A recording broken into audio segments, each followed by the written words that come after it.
Olá pessoal, sou Paula Mirella, sei que vocês me conhecem pelo ramo musical, mas quem me conhece a fundo sabe que também sou apaixonada pelo futebol desde criança, fui jogadora, fui atleta.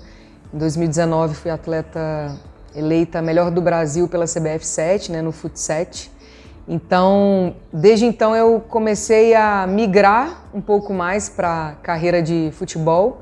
Hoje eu não sou atleta mais, mas eu trabalho como empresária, Eu represento atletas profissionais e atletas de base que já estão em clubes profissionais e também tenho o selo de agente FIFA, que é um selo, eu diria, especial, porque somos poucas no mundo, poucas mulheres no mundo que têm esse selo para trabalhar e fazer transações internacionais. Por exemplo, se eu tiro uma atleta do Brasil e quero mandar para os Estados Unidos ou para a Europa, eu preciso do selo da FIFA. E hoje, após uma prova, eu tenho esse selo e posso fazer esse tipo de transferência. Então nós vamos conversar hoje de um assunto diferente. Não é música, mas é futebol. Eu acho que o brasileiro gosta de ambos. Então vamos nessa.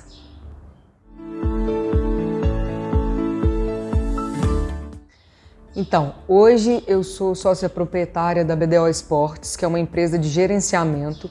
Nós somos em 3 sócios. O Elias é intermediário CBF. Eu, como falei no início, e a Laís, somos agente FIFA. Então, a empresa representa atletas profissionais. Vou dar exemplos, por exemplo, do Igor Paixão, que é o nosso principal jogador. Hoje ele está no Olympique de Marseille, na França. Passou pelo Feyenoord na Holanda e saiu do Coritiba. Temos também o Guilherme Biro, que saiu do Coritiba, passou pelo Mirassol e hoje está na MLS, no Austin do Texas. Além desses atletas profissionais, possuímos mais, A gente trabalha com os atletas de base. A BDO hoje tem, se eu não me engano, uma lista de 36 atletas, sendo 5 profissionais e o restante atletas de base, mas que já estão em clubes profissionais espalhados pelo Brasil inteiro, como Bragantino, Atlético Mineiro, América, Coritiba, Operário de Ponta Grossa, no Paraná. Enfim, a gente pulveriza o mercado brasileiro todo.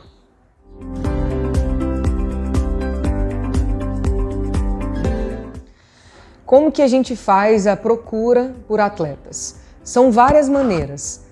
A gente observa jogos, tanto da base, e aí eu falo de 8 anos de idade, até o profissional, que hoje o atleta pode se tornar profissional aos 16, se ele assina um contrato de trabalho com o clube, ou aos 18.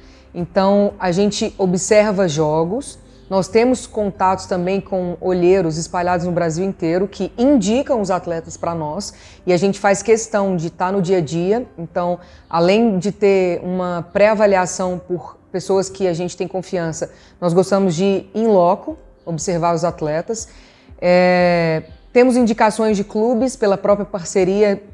Às vezes a gente já tem um atleta no clube, esse atleta conversa com um colega, indica a BDO e a gente trabalha. Uma coisa que a gente pontuou esse ano, depois de muito trabalho, porque graças a Deus a gente está com bastante atleta, é a questão do atleta estar em clube profissional. Hoje, depois dos 15 anos, fica muito complicado você pegar um atleta de projeto e colocar em clube. Por quê? Os clubes já começam a trabalhar com o scout, que é a análise de mercado. Então, assim, se o menino já começou mais cedo e começa em base, ele tem minutagem, ele tem estatísticas de gol, de assistência. Então, o clube consegue avaliar melhor esse atleta. Por isso que eu falo, às vezes o atleta é o melhor da cidade, mas com 15 anos, para o futebol brasileiro, ele pode estar um pouco velho. Então, a gente tem que ter esse cuidado. Os mais novos a gente gosta, como eu falei no início, de ver os jogos também e a gente pega muito atleta que tem destaque no futsal, porque a gente entende que o futsal é uma escola que faz parte da cultura do Brasil.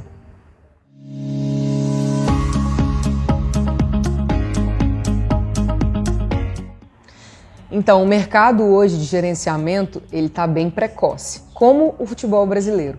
Por exemplo, na BDO Esportes, o nosso atleta mais novo hoje tem apenas 8 anos de idade. Você pensa, 8 anos? 8 anos de idade. E se você não gerencia esse atleta, vem outro empresário e pega o atleta para gerenciar. Então a gente tem que analisar a fundo, claro, mas você não pode deixar as oportunidades passarem. O futebol está precoce e agressivo. Eu falo agressivo em qual sentido? Financeiro. Hoje tem atletas no sub-17 que ganham, sei lá, vou dar um exemplo que eu já escutei, não é o nosso caso, mas que ganha R$7.000 de um clube, mais R$7.000 de uma empresa, para poder gerenciar e fazer o trabalho para aquele atleta. Então, assim, é agressivo e é precoce. Hoje, há algum tempo atrás, você não tinha uma base que começava no sub-9 dentro dos clubes. Eles geralmente terceirizavam. Hoje não, hoje o clube tem a base dos novinhos, sub-9, sub-10 e assim por diante, dentro do próprio clube. Então, é um mercado precoce e agressivo.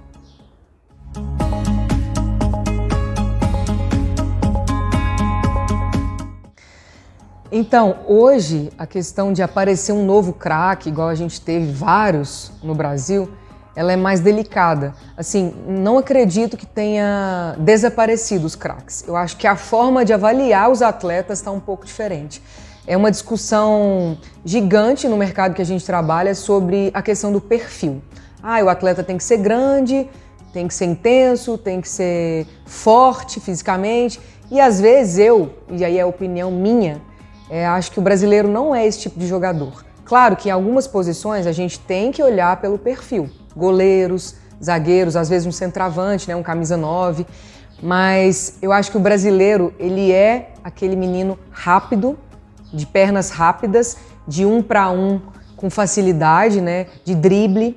Claro que assim, a gente perdeu um pouco porque hoje os jovens ficam muito dentro de casa, no celular, não tem aquela coisa de jogar na rua, mas talvez a criança que mora numa favela, que às vezes não tem acesso à internet ou a um telefone, ela fica brincando na rua ainda. E é por isso que eu acho que a maioria ainda sai dali. E a gente tem muito talento no Brasil. Eu só acho que o jeito de avaliar esse talento precisa ser modificado.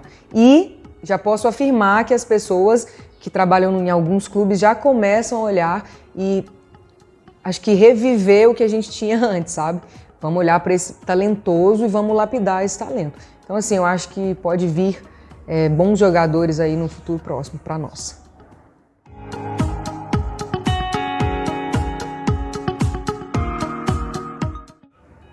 Então, ser mulher e trabalhar com futebol é difícil? Eu não diria que é difícil. Eu acho que em toda carreira a gente precisa estudar, a gente precisa se capacitar. E claro que assim, é um ambiente machista? Não vou mentir. Mas eu gosto de ir aos clubes e ser muito bem recebida. E aí, a partir de uma reunião, ser melhor atendida ainda. Por quê? Porque você tem capacidade, você tem credibilidade, você jogou, você consegue falar do assunto.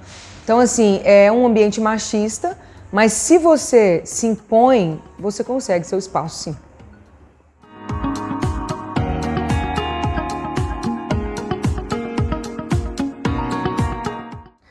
Então, o atual cenário dos clubes brasileiros de futebol, na minha opinião, é um pouco, como eu diria, difícil de comparação. Por quê? Tem vários clubes que têm muito dinheiro. O nosso futebol está inflacionado, né? Eu vou citar 2 clubes, por exemplo, o Palmeiras e o Flamengo. Se a gente não tiver um fair play financeiro, vai ficar difícil de concorrer, eu falo dos outros clubes, concorrerem com esses 2 que eu citei. Hoje a gente tem muita SAF no futebol brasileiro. E o que é uma SAF? É um clube empresa, que o dono vai investir como investe na sua própria empresa. Então, assim, eu acho que tem que ser revisto precisam ser revistos alguns pontos para a gente ter mais igualdade. Porque senão daqui a pouco vai ter só um campeão, vai ter só um time que tem os melhores jogadores e fica difícil concorrer. Por exemplo, o Flamengo que eu citei, você pega o time titular e o time reserva, o clube possui atletas do mesmo nível. Então, assim, imagina o outro clube que não tem essa situação financeira, igual tem um clube como esse, para concorrer com ele. Não dá, é difícil. Eu acho que precisa... E, assim, já acho que a CBF começa a olhar para esse lado, porque senão vai ficar muito desigual. Então, essa é a minha humilde opinião sobre esse assunto.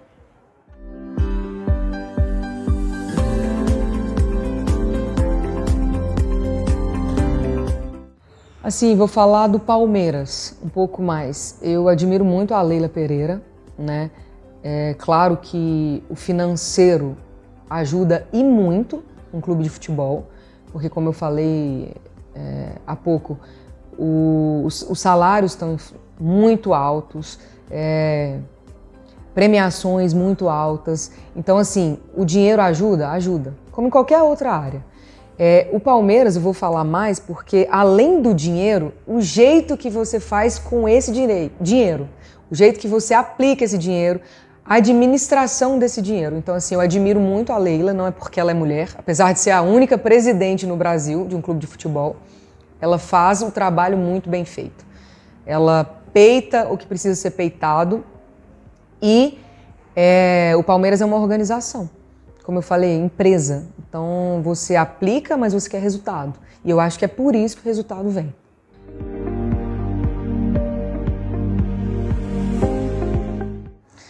Como eu vejo o futuro do futebol brasileiro, eu tenho esperança de que as coisas melhorem por aqui, para a gente continuar descobrindo craques.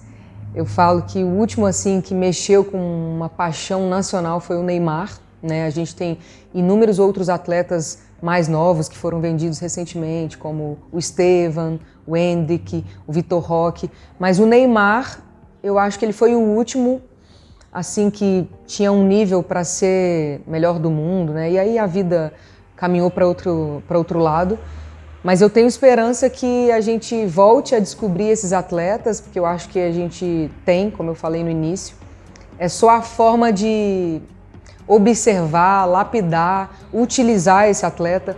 E aí eu vou encerrar com uma questão legal que eu acho assim, não adianta você ter atleta bom na base e ele não ser utilizado. Quando você tem muitos atletas ganhando dinheiro altíssimo, salários estrondosos assim, eu acho que fica difícil você tirar esse atleta com esse salário e colocar um jovem promissor no lugar. Então, eu encerro a entrevista falando que nós precisamos sim, além de observar, lapidar e trabalhar um jovem, dar a oportunidade para ele ser visto e paciência para ele mostrar o que ele realmente sabe fazer.